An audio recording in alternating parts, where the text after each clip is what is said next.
I'm a handsome, holy tribal man. I love what I do,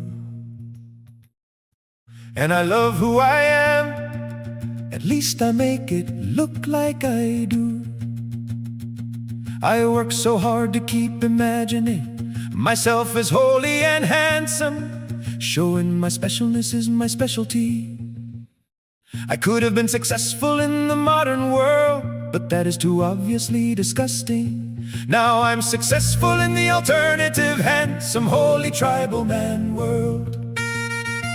This is the Great American Fan Show in disguise. You can join our special club if by accident, incidentally, you put some money into my bank account. And please recommend me to your friends. I must keep you wounded and confused enough that you need me, the handsome, holy tribal man, as a role model in your life. My job is to collect lambs into my circle, secretly hoping they become Patreon donors for life. I have no intention of ever replacing myself, lose my place in the coolness hierarchy. Oh no, that holy honor is reserved for me and me alone. I sacrifice so much to attain my glory. I am finally in the inner circle of cool, and the private lunch at a handsome, holy tribal man conference feels like the private lunch at the World Economic Forum at Davos. Once you are a certified handsome, holy tribal man, we can advertise each other's workshops through social media to receive an affiliate fee. This is business as usual. There's no business like show business.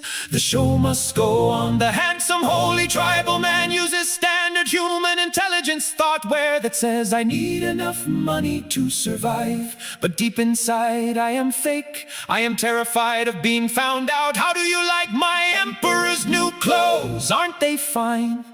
If you have good looks and an extrovert personality, you too can milk the handsome, holy tribal man survival strategy. I teach my students to imitate the insider's glamour that convinces others to pay to receive my members-only Substack text. My success as a handsome, holy tribal man depends on deceiving my fans into thinking they are actually getting something new and cool from me, even though they are not. What they do get is to be in my fan club. It is same old, painted cool. This is it, the Great American Fan Show scam. If I can be special enough, if you are adaptive enough, if I can be mysterious enough, if I can be attractive enough, if I can stay cool enough, others will gather around to upscale their own cool. I can remain your idol, and you can give me money just to be around my coolness. Then all I have to do is keep being cool, and my fans support me. I cannot allow any of my fans or followers to become as cool as me, because then you would collect your own fans and followers and surpass me. Leave me out in the cold where there is no gold. The problem with this and all other survival strategies is that, yes, I only get to survive, and it might stop working when I'm old. I can't be authentically alive myself, cause I gotta stay fake. I gotta keep the customer satisfied. I gotta keep inventing cool legends about myself to stay in the race, instead of doing what my archetypal lineage wants.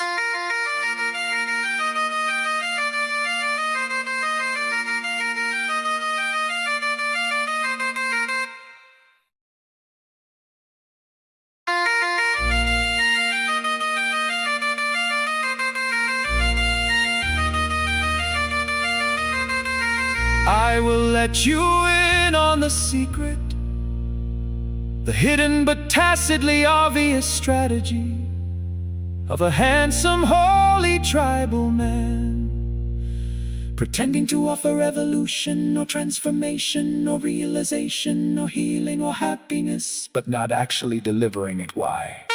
Because anyone who provides authentic transformation puts themselves at risk of losing everything. Transformation changes you into someone who is utterly different, time after time after time after time after time, repeatedly leaving everything behind each step of the way. This is the way. My fans carry the same deep inner terror of evolution as I do. That is why we happily band together under my authority. My fans don't want evolutionary change, they want coolness, handsome, holy tribal men and women only give the illusion of expanding awareness, continuously eluding expanded awareness. So staying cool occupies so much of my time and attention that there is no time and attention left for going through the 5-body liquid states of building matrix, upgrading thoughtware, dropping baggage and unifying my parts that are central to the path of evolution.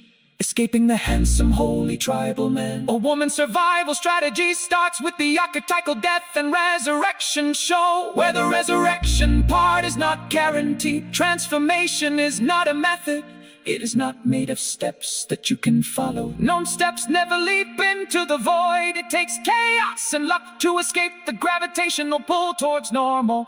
The great unknown beats transformation, not the mind. You transcend mere survival by serving something greater than yourself. The new life that emerges is not yours, of course, as the bottom falls away from under your feet. Keep a small now, keep breathing. Authentic transformation is happening. What changed is that now you are a handsome, holy tribal man or woman falling into a bottomless pit. There is nothing cool about this yet. Finally, it is no longer a show.